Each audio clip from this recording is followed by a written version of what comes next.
Hey, it's Mimi from HeyMimi.com, and today I'd like to review my Canon Vixia HF R40 video camera. The reason I got this was because my favorite video editing program is Camtasia Studio, and I needed a camera that would record in MP4 format so that I could bring it right into Camtasia and start editing. And that was surprisingly difficult to find in a video camera. The R40 will save directly in MP4 format to an SD card or the hard drive, which is great because you can pop that SD card out of the camera and into your computer without ever taking the camera off your tripod. The SD slot is located behind the flip out screen, whereas in my old JVC camera with the micro SD card was underneath. When you have it on a tripod or mounted anywhere, you got to completely take the camera off of the tripod to access the SD card. That was one thing I was unhappy with about the JVC. Another feature I liked was that it has a external microphone jack, so I could use a lavalier external microphone. This one's made by Audio Technica and it's about 18 bucks on Amazon. Comes really highly recommended by people who make YouTube videos. But I found when I hooked it up to my R40, I got a lot of buzzing in the background. I couldn't figure out why nobody else was complaining about this. What I figured out was that the microphone is powered by a little battery. And if you have the camera, I always have my camera plugged in because it's always mounted. If I unplug the camera, then it doesn't have two power sources going at the same time, and then I have no problems with buzzing in the background. The camera has a really good microphone itself. It's a stereo microphone, and I actually prefer just using the camera's microphone or using the Samsung Go mic, which has a USB connection that I can connect to my computer and add narration later. So overall, I really like almost everything about this camera. What I really wanted was to be able to save in MP4 format and have an external mic, which now is not that important to me. I really wanted a camera that has a remote control. The Vixia has a Wi-Fi remote control and no option to add a infrared remote control, which is pretty disappointing to me. So you'll see, I'll demonstrate that for you. I almost sent this camera back because of the buzzing microphone and my disappointment in the Wi-Fi remote control. So let me show you how the Wi-Fi works.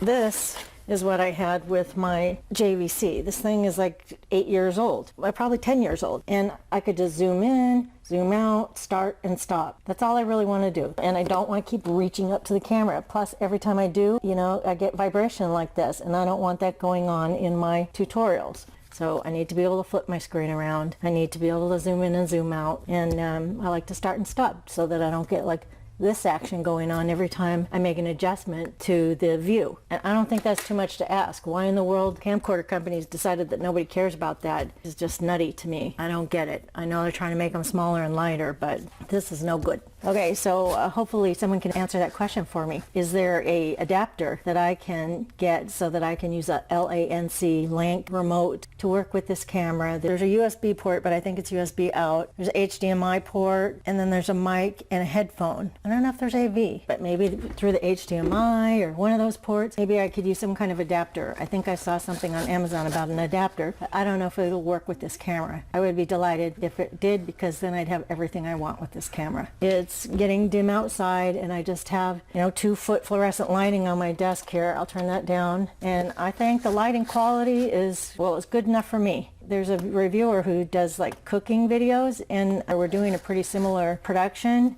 and I just don't have that problem. So I'm thinking that maybe she has some kind of settings that need to be adjusted. One of the other reviews talks about a way to adjust the settings, and you'll get a nice clear picture in low light. Once again, this is a big complaint of mine, is that companies do such, they can put out a great product and then they do this really crappy job on the manual, and they have people thinking they bought a piece of junk when they just haven't explained what the product can do and how to get it to do it.